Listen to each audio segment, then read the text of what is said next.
All right, family, this is our new student, Western, and we want to ask him a couple questions about the class. So what do you think about the program at the Goodwill Academy?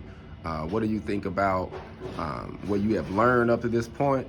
And would you refer this program to someone else? So basically, what I like about it so much is that it's a lot of one-on-one training.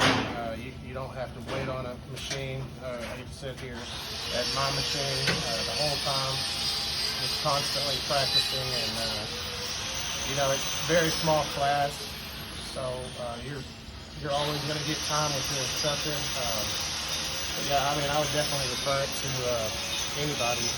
I've had a lot of friends that went through welding school, and from what I hear, they have classes up to 20 and more, and they have to wait in line to get a chance to get the practice. But the whole time you're here, you're getting to put your hands on the stuff. So that's good. So you would recommend this program to somebody? Okay. So what about the instructor? You think you got a good instructor? Yeah, you all right. I ain't gonna blow my horn on that. No, he's a great instructor. He's real patient, and it helps you learn in a different type of way. He's not going to give up on you unless you give up. So I love the way I'm not giving up on you unless you give up on yourself. So if you give up, there's no reason for me to keep trying to help you, because somebody else might need some help. Right. But if you want it, family, you're gonna leave here satisfied. Yes, sir. Hog on.